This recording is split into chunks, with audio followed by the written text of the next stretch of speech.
What is this? Do you know what is in this letter? Yes, I know. True? Is this true that I read here? Horrible, no. No, it's impossible that it can be true. It is true. I have loved you above everything else in the whole world. Don't let us have any silly excuses. Torvald. Miserable creature, what have you done? Let me go.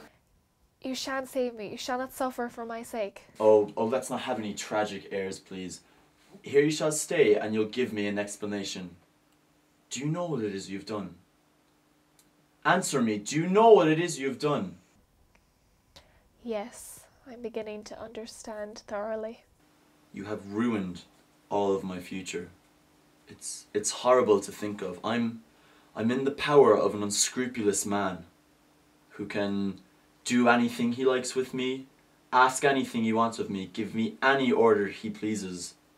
And I have to sink to such miserable depths because of a thoughtless woman. When I'm gone, you'll be free. No fine speeches, please. What good would it be to me if you were out of the way, as you say? None in the slightest. He can make the affair known everywhere, and I may be falsely suspected of being party to your criminal action. Very likely that people will think that I in fact prompted you to do it. It is so incredible that I can't take it in, but we must come to some type of understanding. I must try to appease him in some way. The matter must be hushed up at any cost, and as for you and me, it must appear as everything between us were just as it was before, but naturally only in the eyes of the world. You will still remain in this house, but I shall not let you bring up the children. I wouldn't dare do that. To think that I am obliged to say so to the woman whom I love so dearly and whom I still... No, that is all over. From this moment on, happiness is not the question. All that concerns us is the remains, the fragments, the appearance. What is that? What is that so late? A letter for the mistress. Give it here. Yes, it is from him. You shall not have it. I'll read it myself. Oh, Nora. Nora, I'm saved. I'm saved. And I? Oh, well, yes, you two, of course. Both of us, both are saved. Oh, look, he sends your bond back. He repents, he regrets that some wonderful change in his life. Oh, it doesn't matter now. We are saved, Nora, we're saved. No one can do anything to hurt you now. Oh, Nora, he says that since Christmas Eve you... Oh, these must have been 3 dreadful days for you, Nora. I have fought a hard fight these 3 days. And suffered terrible agonies and seen no way out, but no, we won't call any of those horrors to mind. All we need to do now is just realise and shout with joy that it's all over. It's all over. You don't seem to realise that it's all over. What is this? Such a cold, set face. My poor little Nora. I quite understand. You don't feel as if you can believe that I've forgiven you, but it's true, Nora. I swear it. I've forgiven you everything. I know that what you did out of love for me. That is true. Be at rest and feel secure. I have broad wings to shelter you under. Oh, how warm and cozy our home is, Nora. Here I will protect you like a hunted dove from the claws of a hawk. Have no anxiety about anything, Nora. Only be frank and open with me. I will serve both as your will and your conscience. I shan't sleep tonight. But my dear Nora... It is not so very late. Torvald, you and I have much to say to one another. You alarm me, Nora. I don't understand you. Oh, that's just it. You don't understand me, and I have never understood you either. Until tonight. You simply must listen to what I say, Torvald. This is a settling of accounts. What do you mean by that? I have been greatly wronged, Torvald. First by Papa and then by you. By us two? By us two who have loved you better than anyone else in this world? You've never loved me. You've only thought it pleasant to be in love with me. Nora, what is this I'm hearing? It is perfectly true, Torvald. When I was home with Papa, he told me his opinions about everything, and so I had the same opinions. And if I differed from him, I concealed the fact because he would not have liked it. He called me his doll child, and he played with me just as I used to play with my dolls. And when I came to live with you... What sort of an expression is that to use about our marriage? I mean that I was simply transferred from Papa's hands into yours. You arranged everything according to your own tastes, and so I got the same tastes as you. Or else I pretended to. I'm really not quite sure which. I think sometimes the one and sometimes the other. You and Papa have committed a great sin against me. It is your fault that I have done nothing with my life. How unreasonable and how ungrateful you are, Nora. Have you not been happy here? No. No, I thought I was, but it has never really been so. Not happy? No. Only merry. I have been your doll wife, just as I was Papa's doll child when I lived with him, and here the children have been my dolls. I thought it great fun when you played with me, just as they thought it great fun when I played with them. This is what our marriage has been, Torvald. There is some truth in what you say. Exaggerated and strained as your view of it is, but for the future it shall be different. Playtime shall be over and lesson time shall begin. Whose lessons, mine or the children? Both yours and the children's. Alas, Torvald, you are not the man to educate me into being a proper wife for you. And you can say that. And how am I fit to bring up the children? Nora. Didn't you say so yourself a little while ago, that you dare not trust me to bring them up? In a moment of anger, why would you pay any heed to that? But you were perfectly right. I am not fit for the task. There is another task I must undertake first. I must try and educate myself, and you are not the man to help me with that. I must do that for myself.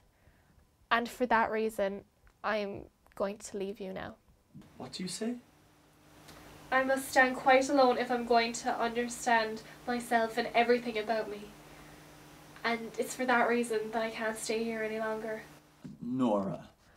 I'm going away from here now, at once. I'm sure Christine will take me in for the night.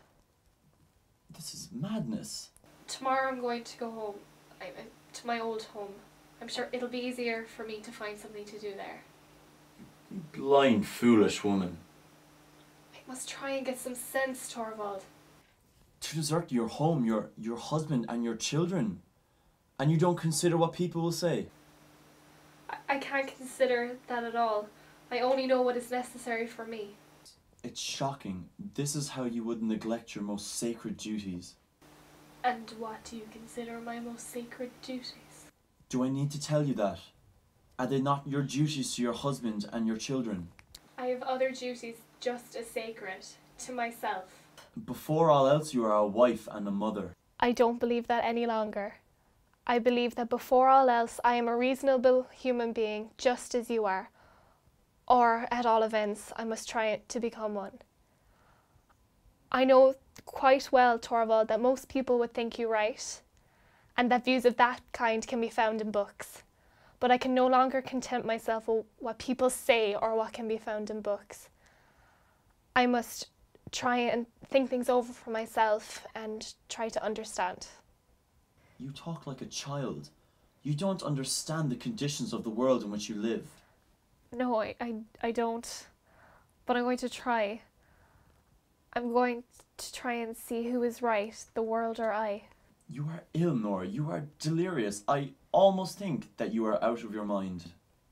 I have never been so clear and certain as I am tonight. And it is with a clear and certain mind that you forsake your husband and your children. Yes, it is. There's only one possible explanation. And what is that? You do not love me anymore. No, that's just it. Nora, how can you say that? It gives me great pain, Torvald, for you've always been so kind to me. But I cannot help it. I don't love you anymore, and it is for that reason I can't stay here any longer. And can you tell me what I have done to forfeit your love? Yes, indeed I can. It was tonight, when the wonderful thing did not happen, then I saw that you were not the man I thought you were. Explain yourself better, I don't understand you. When Krogstad's letter was lying out there, never for a moment did I imagine that you would consent to this man's conditions. I was absolutely certain that you would say to him, publish the thing to the whole world. And when that was done... Yes, what then? When I had exposed my wife to shame and disgrace? When that was done, I was absolutely certain that you would come forward and take the whole thing upon yourself and say I'm the guilty one. Nora. You mean that I would never have accepted such a sacrifice on your part? No, of course not.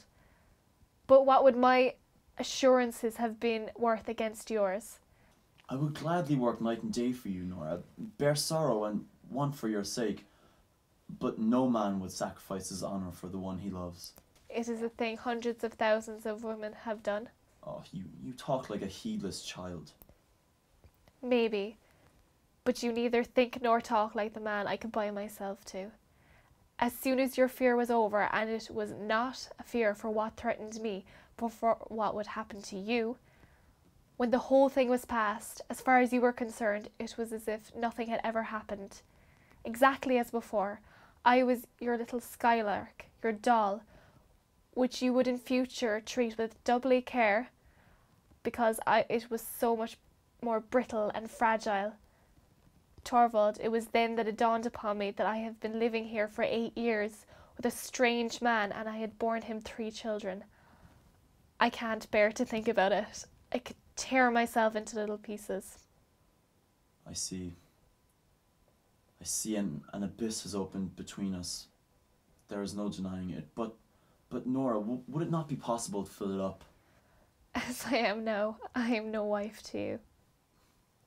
But to part from you, no. No, Nora, I can't understand that idea.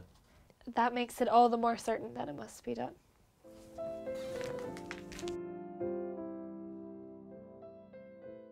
Nora, not now. Wait until tomorrow. Goodbye, Torvald. I won't see the little ones. I know that they're in better hands than mine. The way I am now, I am of no use to them. But someday, Nora, someday. How can I tell that? How can I tell what is to become of me? But you are my wife, whatever becomes of you. Listen, Torvald. I've heard that when a wife deserts her husband's home, as I am doing now, he's legally freed from all obligations towards her. In any case, I set you free from all your obligations. You are not to feel yourself bound in the slightest way any more than I shall. There must be perfect freedom on both sides. Now, it is all over. Tomorrow, after I've left here, Christine will come back and pack up all my things that I brought with me from home. I will have them sent after me. All over? No, Nora, shall you never think of me again? I know I shall often think of you and the children and this house. But let me help you if you are in want. No, I can never accept anything from a stranger. Can I never be anything more than a stranger to you, Nora? Torvald, the most wonderful thing of all would have to happen. And tell me what that would be. That you and I would have to be so Oh, I don't believe in wonderful things happening any longer. But I will believe in it. Tell me, so change that. That our lives together would be a real wedlock. Goodbye, Torvald. Nora. Nora! Empty. She's gone. The most wonderful thing of all.